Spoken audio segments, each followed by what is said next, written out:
Angle का दिखाई दे रहा है जी जी। वाइट MR और दूसरा DP, मतलब सफ़ेद वाला MR का और हरा वाला DP। बाहर ही रहता है ना। हाँ बाहर ही है।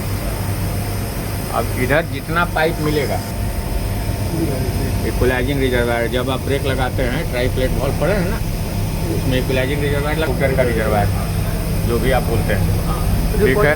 आवाज़ में हाँ। रिकॉर्डिंग कीजिएगा, फोटो वाला नहीं। हाँ इसको तो पहचान ही रहे हैं। जी brake block. Brake block, brake shoe जी और उधर ब्रेक ब्लॉक, ब्रेक शू। जी यहाँ आ गया आपके ऊपर, ये है ट्रैक्शन मोटर, जी ठीक है। ये है गियर केस। गियर केस माने गियर का ढक्कन, ठीक है। इसी के अंदर गियर है, मोटर के साथ पिनियन है, पिनियन के साथ एक्सल पे लगा हुआ है बुल गियर। दोनों मोटर चलते हैं, पिनियन चलता है, पिनियन के साथ गियर घूमता है, गियर के साथ बंधा हुआ है एक्सल। तो एक्सल घूमता है तो चक्का घूमता है, गाड़ी आगे चलती है, ठीक है। देखने के लिए इसमें कार्डियम भरा रहता है, इसको चेक करने की जरूरत आपको नहीं।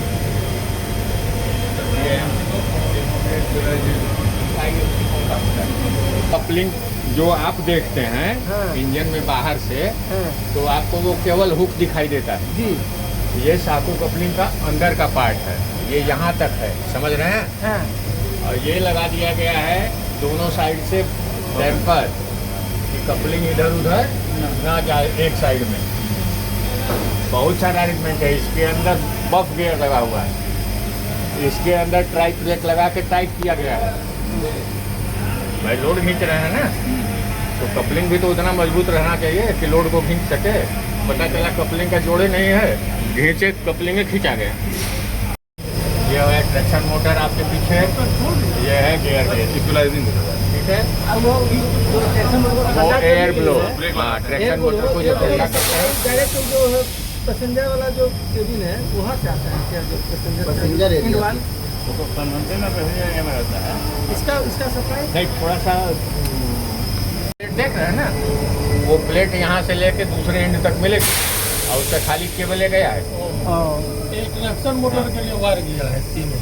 हाँ ट्रैक्शन मोटर का कनेक्शन यहाँ पे है, कुछ सेंसर लगे हैं उसका कनेक्शन है, कुछ पावर पॉइंट जो प्रेशर गेज लगे हैं उसका कनेक्शन है। सबको बिजली का कनेक्शन चाहिए, उसमें कोई 110 वोल्ट का है, कोई 415 का है, कोई 415 का है। चलिए अरे सब पता चल जाएगा। ये ट्रैक्शन मोटर बिक गया। अब देखिए आप पढ़े हैं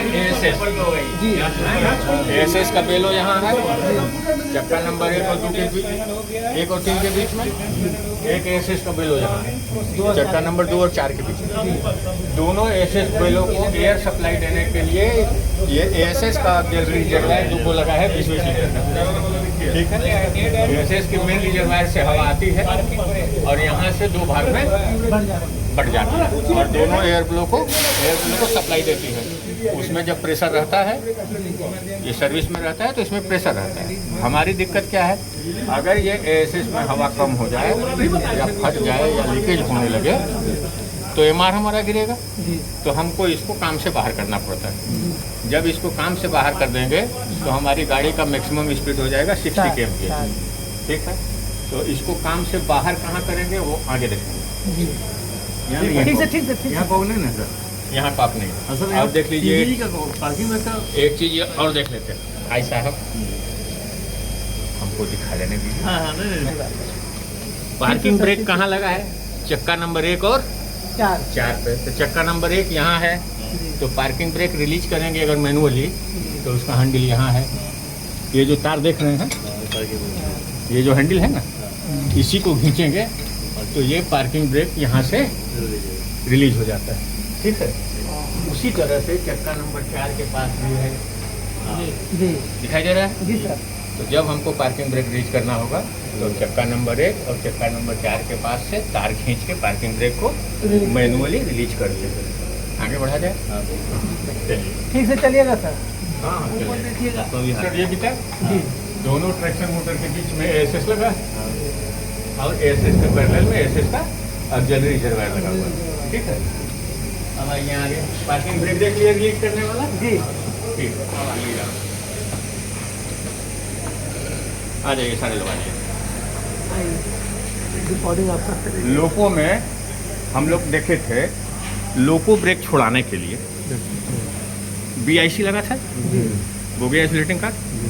तो BIC का पहचान क्या था? जहाँ से बोगी शुरू होती है वहाँ से एक रबड़ का पाइप लगता था और लोहे के पाइप में आता था, वहाँ पे एक कॉक दिया हुआ था। हाँ, कन्वेंशनल लोको में। यहाँ भी ब्रेक का ये रबड़ का पाइप है, ये रबड़ के पाइप को पकड़िए और चलिए। पहला कॉक काला वाला दिखाई दे रहा ये है? वाला हैं? जी वो है BIC। अगर इसमें ब्रेक बाइंडिंग हो गया है और न्यूमेटिक ब्रेक बाइंडिंग है तो हम उस कॉक को आइसोलेट कर देंगे, हवा का जाना बंद हो गया। और इसको रिलीज करने के लिए जो क्विक रिलीज चैन है उससे अगर खींचेंगे तो ब्रेक सिलेंडर में गई हुई हवा निकल जाएगी। ठीक है, ठीक है। BIC जो आया है जो ब्रेक सिलेंडर में जो हवा जाएगी तो इसका जो पाइप होगा वो काले रंग का होगा, पीछे आपके BB इसमें काम है ब्लैक ब्रेक सिलेंडर। ठीक है, कलर को याद रखना है। और उधर से निकला है पाइपलाइन। बीमार कैसा था? वाइट। वाइट। BB था ग्रीन, तो काक भी मिलेगा ग्रीन। और MR को आइसोलेट करने का कोई भी काक जो मिलेगा वो मिलेगा वाइट। देख लीजिए इधर आया हुआ ब्रेक सिलेंडर में प्रेशर जा रहा है उसका जो कोई काक मिलेगा वो मिलेगा ब्लैक। और पार्किंग ब्रेक को आइसोलेट करने जाएंगे तो उसका पाइप का कलर मिलेगा पीला। बोगी का हो ठीक गया। है, जैसे ये हो गया वैसे ही BIC। उस पाइपलाइन को अब पकड़ इधर के घूम जाते हैं जाइएगा, जरा सा हम। हर बोगी का मिलेगा। पार्किंग इसका ये जो है वैसा ही पार्किंग का पाइप पीला मिलेगा। ये जो लाल वाला काप है, लाल वाला का आ रहा उधर से पाइप से, आता है। ये अगर एयरसेस जो फट गया तो फट गया तो उसमें से एयर लीकेज करेगा ना।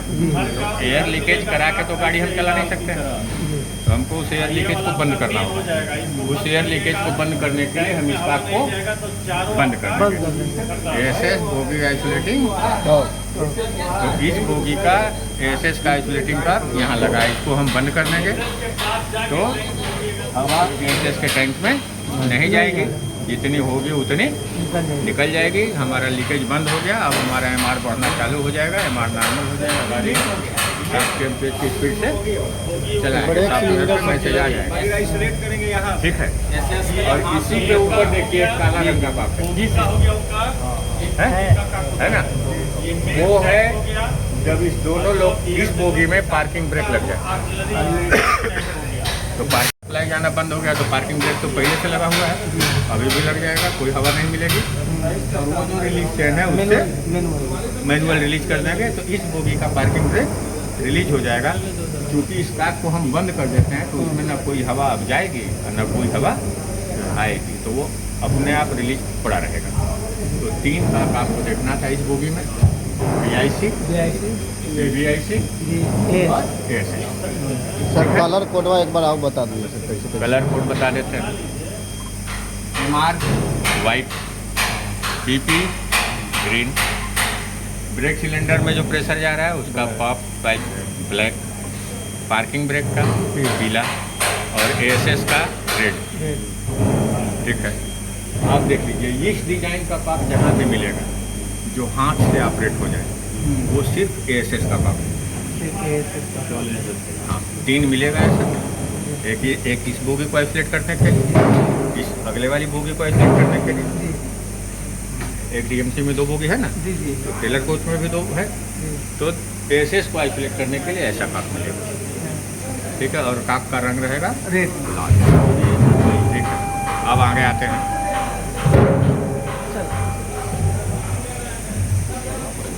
अब आते हैं ये डिजाइन याद रखिएगा, ये डिजाइन आपको हर कोच में मिलेगा। जो सबसे चौड़ा सिलेंडर है या रिजर्वायर है, ये है ASS का मेन रिजर्वायर। ठीक है। मेन रीजन एसएस का मेन रिजर्वायर, वहाँ जो नीचे दो देखे थे 20-20 लीटर वाला, वो था एसएस का 4G का ऑक्सिलरी रिजर्वायर। केवल वो एक एसएस को सप्लाई देता है। ये क्या करता है, ये उन दोनों को भी सप्लाई देता है और जो अगले पिछले बोगी में जो दो हैं उनको भी देता है। और इस एसएस का मेन रिजर्वायर से ये जो पाइप आ रहा है, इसका ये कॉक है।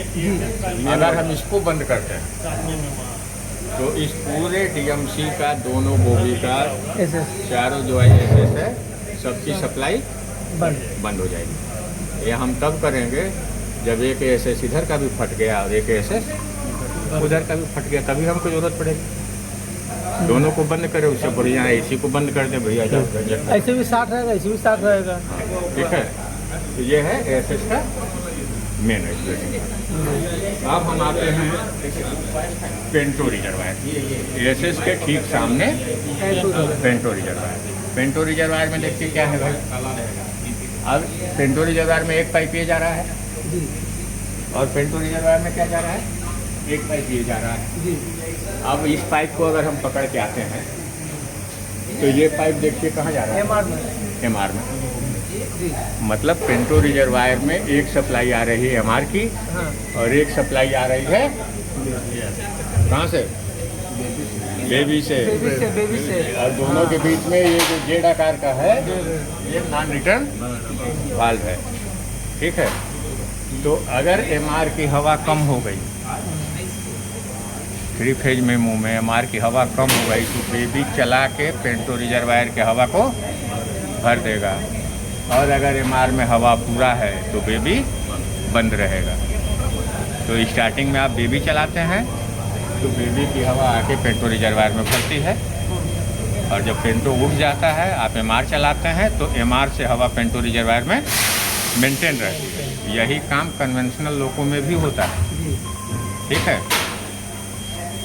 हवा जाएगी वो कहाँ जाएगी, बीपीटी वाल्व को। ठीक है, अब आइए, ये है ट्रांसफार्मर टैंक। ठीक है, इसके दोनों साइड लगे हुए हैं रेडिएटर। यहाँ पे लगा हुआ है ब्रीदर और सिलिका जेल तो नीचे ही है। ठीक है ना, ट्रांसफार्मर का तापमान जब बढ़ता है तो ट्रांसफार्मर फैलेगा और सिकुड़ेगा, तो यहीं से हवा निकलती है और हवा अंदर आती है। तो सिलिका जेल रास्ते में लगा देते हैं कि ताकि जो हवा जाए अंदर उसमें नमी न जाए। ठीक है, रेडिएटर दोनों साइड हो गए। इधर आ जाइए, सारे लोग आ जाइए।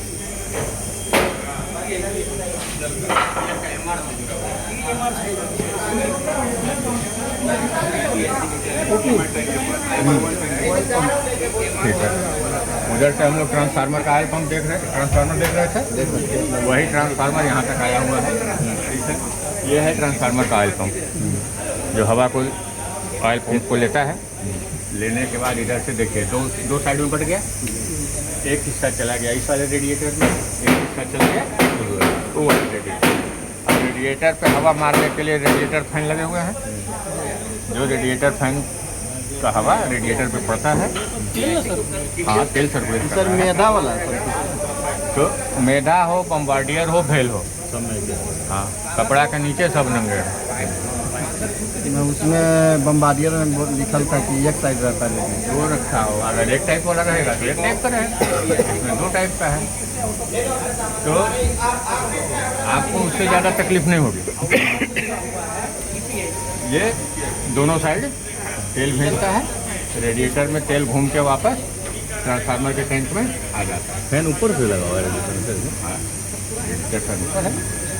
अब देखिए, जब ट्रांसफार्मर का तापमान बढ़ जाए, ऑयल का तापमान, क्या होता है, पीआरवी एक्ट करता है। यह है पीआरवी और यह है नॉब। ठीक है ना, यही जब एक्ट करेगा तो ये पीआरवी एक्ट हो जाएगा। ठीक है, तो जब आप चेक कर रहे हैं कि हमारा डीजे क्लोज क्यों नहीं हो रहा है और आप चेक करते करते आएंगे तो साइड में आएंगे, तो अगर ये दिखाई दे जाए मतलब कि एक्ट किया है, और अगर ये ऐसे रहेगा तो आपको दिखाई देगा नहीं। ठीक है, तो जब पीआरवी एक्ट करेगा तो ये ऐसे रहेगा और नहीं तो अपने आप सेट नहीं होता। अपने आप सेट नहीं होगा, वो फेंकेगा अपने से, सेट आके करना पड़ेगा। हाँ सेट कर सकते, ट्रांसफार्मर का देखिए, तेल देखिए कहीं से फैला विला नहीं है।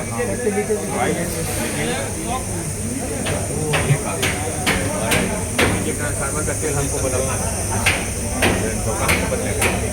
तेल बदलना है, ऊपर तो बोगी लगा दिए, अगल बगल रेडिएटर लगा दिए, तो तेलवा भराएगा, ऐसे भराएगा, ऐसे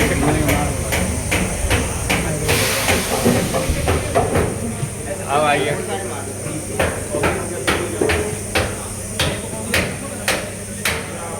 अब हम लोग चलते हैं थोड़ा सीपी के यहाँ, उसके बाद यहाँ आएंगे हैं। जी और ये है सीपी का एयर ड्रायर इनबिल्ट, ठीक है। सीपी से एयर ड्रायर में आएगा प्रेशर, और ये प्रेशर देखिए कहाँ निकलेगा, इस पाइप से होके जाएगा ये बड़ी वाली टंकी में, ठीक है। ये जो बड़ा वाला टंकी है ये है MR1। अब आइए,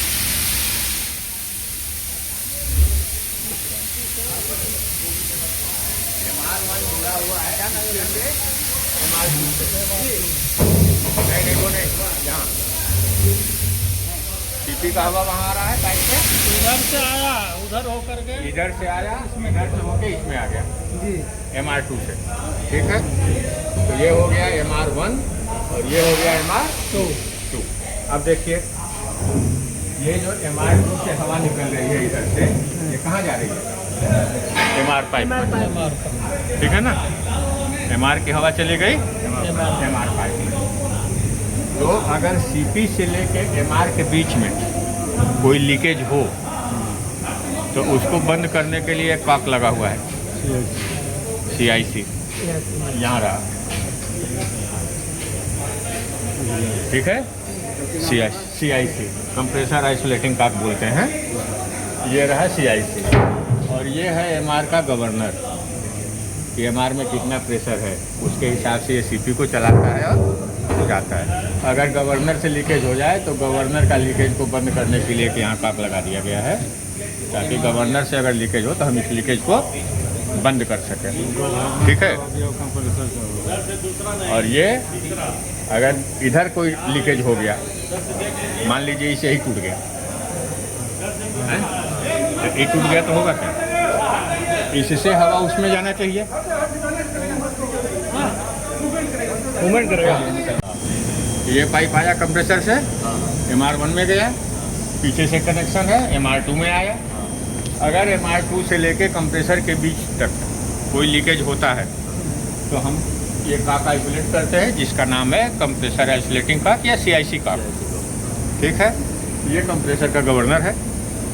अगर कंप्रेसर का गवर्नर टूटता है या ख़राब होता है तो इस कॉक को आइसोलेट करके हम यहाँ से लीकेज बंद कर सकते हैं, ठीक है। अब आते हैं हम इधर सामने, ये है कंबाइंड ब्रेक यूनिट बोल लीजिए, ठीक है, या कन्वेंशनल में क्या बोलते थे EPU, ठीक है। दोनों का कॉन्सेप्ट एक ही है, कनेक्शन भी एक ही है। अब इस CBU में 1, 2, 3 और 4 पाइप का कनेक्शन है। ये करता क्या है, जब आप EP ब्रेक लगाते हैं तो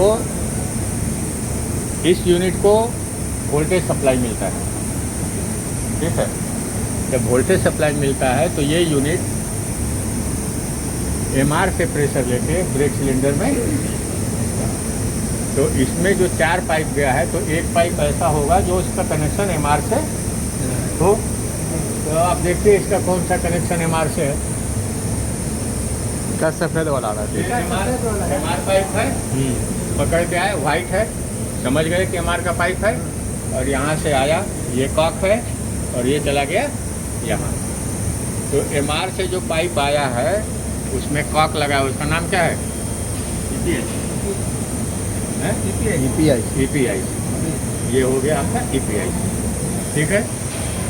और दूसरा काम देखिए, इसका एक कनेक्शन होता है ऑक्सिलरी रिजर्वायर से, तो ये हो गया ऑक्सिलरी रिजर्वायर, 2 काम पूरे हो गए। और एक कनेक्शन इसका होता है बीपी से। जब आप ऑटो ब्रेक लगाते हैं तो बीपी कम होता है, तो बीपी यहाँ है ना ग्रीन कलर का, और ये आ गया बीपी का पाइप, ठीक है। और बीपी के साथ ही लगा हुआ है ऑटो आइसोलेटिंग कार्ड। सर इसको जाए एक बार इस्तेमाल करके दिखा दीजिए सर। किसको? उसको लगाते हैं खोलते कैसे?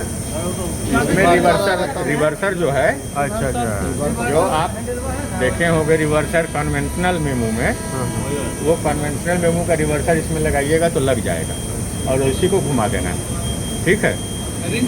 आप पूछिएगा किधर घुमाना है, तो जिधर घूम जाए उधर घुमाना है, ठीक है। कहें कि आप अगर इधर से बैठे हैं तो इधर घुमाएंगे, आगे से लगा रहे हैं तो इधर घुमाएंगे, तो जिधर वो घूम जाता है उधर घुमा देना है, ठीक। 3 पाइप का कनेक्शन पता चल गया। चौथा पाइप किस लिए है? ब्रेक सिलेंडर में हवा खींचने के लिए। तो जो चौथा पाइप होगा उसका कनेक्शन होगा ब्रेक सिलेंडर के।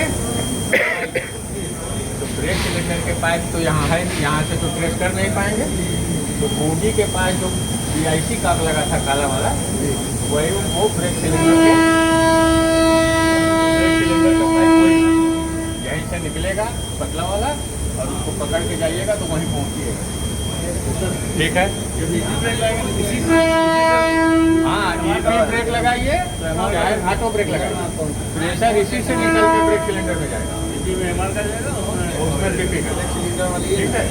जब आप BP ब्रेक लगाते हैं तो MR का हवा यहाँ आता है और ब्रेक सिलेंडर में जाता है, और जब आप ऑटो ब्रेक लगाते हैं तो BP गिरता है और ऑक्सिलरी रिजर्वायर का हवा ब्रेक सिलेंडर में जाता है, ठीक है। तो यहाँ तक हो गया काम। अब इसके बगल हाँ, ऑक्सिलरी रिजर्वायर BP से चार्ज होता है, बस वही BP का हवा इसमें और इसका हवा ऑक्सिलरी रिजर्वायर में, और जब BP कम होगा तो यही ऑक्सिलरी रिजर्वायर का हवा ब्रेक सिलेंडर में। एक ही पाइप दोनों काम कर रहे हैं। अब आ गए हम लोग पार्किंग ब्रेक रिजर्वायर पर। सबसे छोटा रिजर्वायर जो है आपको साइज में यही दिखाई देगा, पार्किंग ब्रेक का रिजर्वायर, और पार्किंग ब्रेक का मैग्नेट वाल्व। और पार्किंग ब्रेक नहीं छूटता है तो पार्किंग ब्रेक का आइसोलेटिंग का, एक पार्किंग ब्रेक का आइसोलेटिंग का वहाँ देखे थे, वो उस बोगी के लिए था।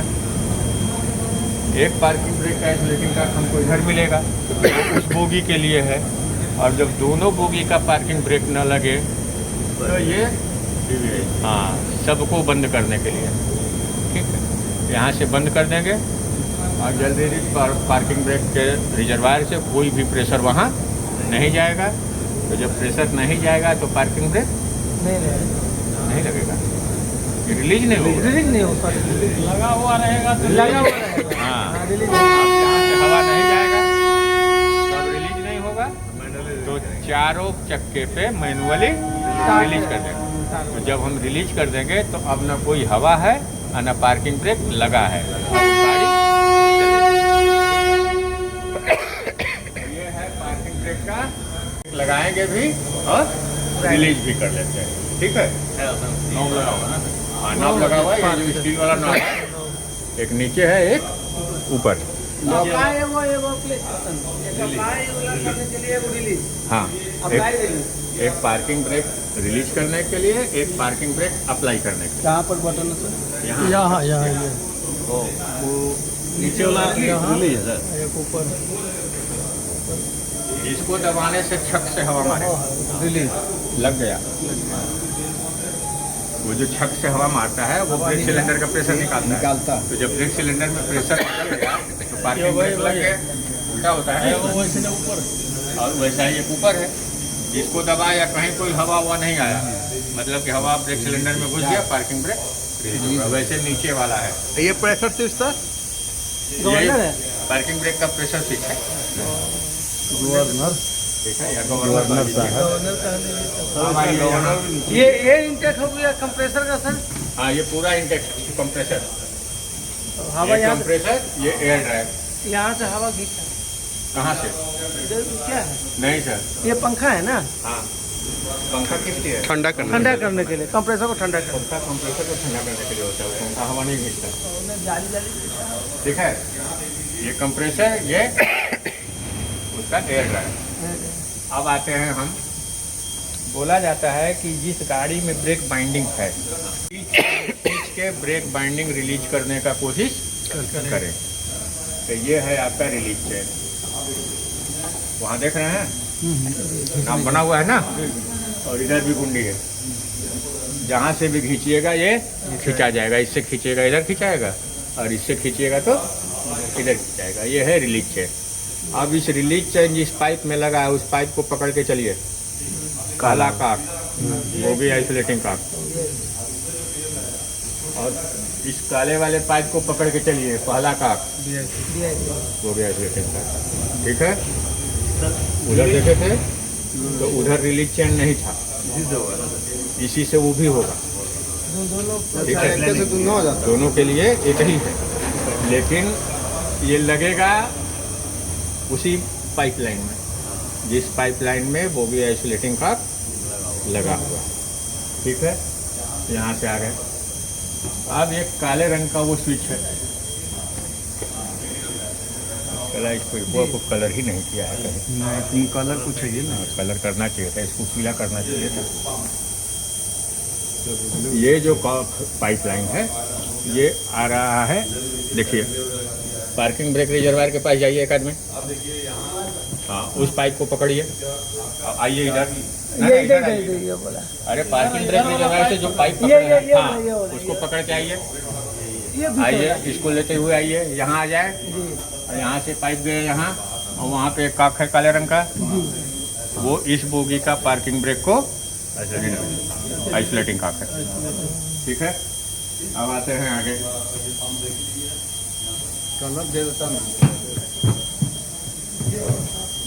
जो उस बोगी के नीचे मिला था, पहली बोगी के नीचे एसएस का बेलो मिला था दोनों। ठीक है, उसके बाद पार्किंग ब्रेक का देखिए रिलीज स्पिंडल है, चक्का नंबर 5 के पास, और चक्का नंबर 8 के पास भी पार्किंग ब्रेक का रिलीज स्पिंडल है। एसएस का टैंक है उस बोगी के नीचे और इस बोगी के नीचे, दोनों चीज़ें सेम है। ट्रैक्शन मोटर ये 3 हो गया, और ये ट्रैक्शन मोटर 4 हो गया। आइए कुछ ब्रेक सिलेंडर हुआ, सर ब्रेक सिलेंडर हुआ बता दे। ब्रेक सिलेंडर उधर में नहीं दिखाई देगा बाबू, इसमें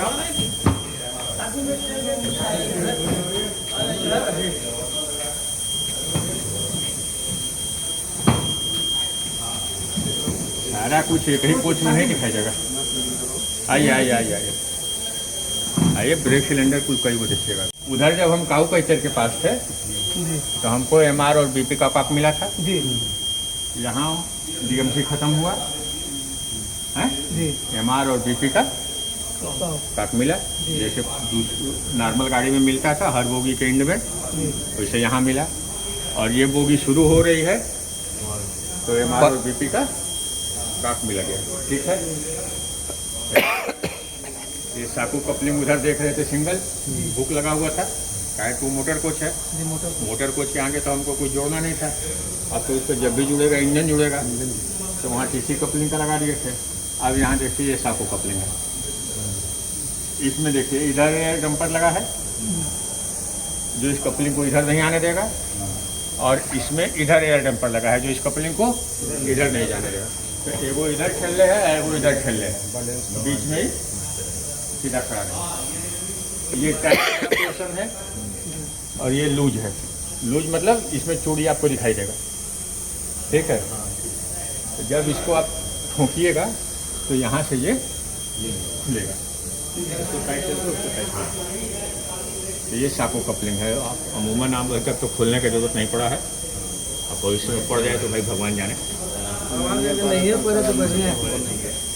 अब आइए, ब्रेक सिलेंडर देखना था ना, अब वहाँ आते हैं बाहर। हाँ, ये ब्रेक सिलेंडर है, चक्का है, ब्रेक सिलेंडर है, तो इसमें प्रेशर भी जाएगा। प्रेशर जाने के लिए पाइप यहाँ है, और ये रबर पाइप जो लगा हुआ है, रबर पाइप क्यों लगाते हैं? फ्लेक्सिबल थोड़ा आगे पीछे नहीं, जो पाइप का सप्लाई है वो ट्रेन के बॉडी के साथ लगा है। अच्छा और प्रेशर हमको भेजना कहाँ है? बोगी में। हाँ गाड़ी चलती है बोगी के चलने से, तो हाँ तो बोगी तो चल दी, अब बॉडी नहीं चली तो टूटेगा। मेटल रहेगा तो टूटेगा। मेटल रहेगा तो टूटेगा, या जर्क पड़ेगा तो टूटेगा, क्योंकि बॉगी तो ऊपर नीचे वाइब्रेट करती। सस्पेंशन तो आप बोगी और बॉडी के बीच में रखते हैं, तो यहाँ अगर हम मेटल का पाइप दे देंगे तो टूट जाएगा। इसीलिए हर ब्रेक सिलेंडर में आप देखेंगे जहाँ भी हमको ब्रेक लगाने की जरूरत होती है हम रबड़ का पाइप को देते हैं। अगर ये ऊपर नीचे भी होगी तो हमारा इस मेटल के पाइप पे कोई फर्क नहीं पड़ेगा, नहीं पड़ता है। लेकिन डायरेक्ट अगर हम इसी को जोड़ दें फटने के डर टूट जाएगा। तो जर्किंग में टूट जाएगा। इसीलिए रबड़ का पाइप लगाते हैं। और पाइप लगाने की जो मजबूरी है वो हमारे लिए फायदेमंद है कि हम रबड़ का पाइप पकड़ के BIC खोज लेते हैं। हाँ सही बात है, पहचानने के लिए अच्छा है। पहचानने के लिए अच्छा है। हाँ अभी रबड़ का पाइप पकड़ के चलिए और हम यहाँ पे आ गए, ये हो गया बोगी आइसोलेटिंग का। इस बोगी के लिए एक ही रहेगा। इस बोगी के लिए एक, बोगी के लिए एक। अब ये जहाँ आप खड़े हैं ये इसका ये टैंक का साइड याद है ना? बड़ा SS का इसका मेन टैंक, मेंटेन और SS के मेन टैंक के बगल में SS का मेन आइसोलेटिंग का। हाँ ठीक है, ठीक। एंगल के बगल में देख के दिखाई दे रहा होगा। हाँ हाँ ये है ये। और इसी SS से आया सप्लाई, ये इस बोगी का SS का आइसोलेटिंग का। ठीक है, तो इस बोगी का SS लीकेज करेगा तो इससे काम हो जाएगा, दोनों बोगी का करेगा तो इससे काम हो जाएगा। ये है SS का सेपरेट नहीं है ना वहाँ पे? वो सेपरेट ही है, नहीं वो एक एक SS के अलग अलग। ये है मेन। हाँ ठीक है, जब दोनों का आइसोलेट करना हो और केवल बोगी का करना हो तो वहाँ, और इस बोगी आइसोलेटिंग का को आइसोलेट करना है तो वो BIC। अब आगे चलते हैं। पढ़े हो गए आप लोग सप्लीमेंट्री रिजर्वायर या सप्लीमेंट्री MR। तो ये हो गया सप्लीमेंट्री MR। मतलब जब मोटर कोच में रहता है तो इसको MR बोलते हैं, जब टेलर कोच में आता है तो भाषा बदल जाती है, सप्लीमेंट्री MR बोलते हैं, लेकिन ये MR ही है। ठीक है, कन्वेंशनल में सर मोटर का जो एक MR होता है ना। हाँ। अब आते हैं, ये है ऑक्सिलरी रिजर्वायर। ऑक्सिलरी रिजर्वायर की जरूरत क्या है? ब्रेक लगाने के लिए। जब हम ऑटो ब्रेक लगाते हैं तो हमको एक रिजर्वायर चाहिए। हाँ ठीक है, फिर ये आ गया CPU EP यूनिट। हर गाड़ी में ब्रेक लगेगा, हर गाड़ी में EBU मिलेगा, हर गाड़ी में MR मिलेगा, और हर गाड़ी में ऑक्सिलरी रिजर्वायर मिलेगा, और हर गाड़ी में SS का रिजर्वायर मिलेगा। इतना कम से कम सब में मिलेगा, चाहे DMC हो चाहे नॉन DMC। मोटर कोच में ही साइड में था। अब देखिए हाँ, इसमें भी 4 पाइप है, एक DP का इस EBU में भी 4 पाइप है। तो एक पाइप तो यहीं से आ गया AR का। दूसरा पाइप देख लीजिए, ये दूसरा पाइप निकला कहाँ आ गया? MR में। MR में तो MR और EBU के बीच में जो काक है EPIC। ठीक, और BP पाइप कहाँ है आपका? ऊपर है, हरा वाला का है हरा वाला। तो ये क्या हो गया? DP auto auto ICA, auto isolating का। ऑटो ठीक है, ऑटो आइसोलेटिंग का ये जा रहा है इधर, और एक जाएगा ब्रेक सिलेंडर में जिसमें BIC लगा हुआ है, वो जाएगा ब्रेक सिलेंडर में। अब वहाँ देखे थे आप रिलीज चैन, यहाँ भी है रिलीज चैन। हाँ, अब रिलीज चैन देखिए किस पाइप में लगा है? ब्रेक सिलेंडर के पाइप में। और ये वाला पाइप देखिए किस में गया है? ब्रेक सिलेंडर के पाइप में। और ब्रेक सिलेंडर के पाइप में रिलीज चैन भी लगा है, और इसी ब्रेक सिलेंडर के पाइप में बोगी आइसोलेटिंग पाइप भी लगा है। बोगी में साइड में है, उसमें मोटर का जो भीतर है। हाँ, मोटर को जो भीतर है यहाँ साइड में। और ये हो गया आपका SS का, इस बोगी का आइसोलेटिंग का। ठीक है, तो अगर अलग अलग बोगी में SS आइसोलेट करना है तो अलग अलग काक है, और मेन को करना है तो SS के मेन रिजर्वायर के पास जो काक है उसको करेंगे। SS का पाक आपको जहाँ भी मिलेगा लाल रंग का मिलेगा, और ये हैंडल लगा रहेगा। ठीक है, बोगी आइसोलेटिंग काक ब्लैक कलर का पाइप भी है, पार्किंग ब्रेक का पीला कलर का पाइप है, MR का वाइट कलर है, और BP का ग्रीन कलर है, और सीपी से लेके एमआर तक जो पाइपलाइन जाती है वो ब्लू कलर की है। ये 5 कलर कोड हैं। अगर पाइप वगैरह साफ सुथरा रहे और मेंटेनेंस स्टाफ मेंटेन करते रहे तो दिखाई देगा, नहीं तो फिर जो आप पढ़े हैं उसके हिसाब से पाइप को पकड़िए और देखिए कहाँ जा रहा है। अब इधर देखिए, इधर साइड में कौन पाइप जाता है? MR pipe. तो अब इस पाइप से अगर कोई कनेक्शन जा रहा है तो एमआर का ही, इस पाइप से कनेक्शन जा रहा है तो बीपी का ही है। लेकिन बीपी के बगल में ये पैरेलल हमेशा चलेगा, बीएससी वाला। कहा कि हमको तो यहाँ भी प्रेशर भेजना है, वहाँ भी भेजना है, तो ये प्रॉपर चलेगा। और ये एक समय पे आके ख़त्म हो जाएगा, दूसरे कोच में जाइएगा फिर उसके साथ लग जाएगा। बोगी से पहले ये ख़त्म हो जाएगा। अब बोगी के बाद अगर आप देखिएगा तो केवल बीपी पाइप ही जाएगा, इधर सेम आ जाएगा। ठीक है ना। तो यही है अंडर फ्रेम सेवा समाप्त। इसमें ब्रेक सिलेंडर 8 गो होगा सर, और उसमें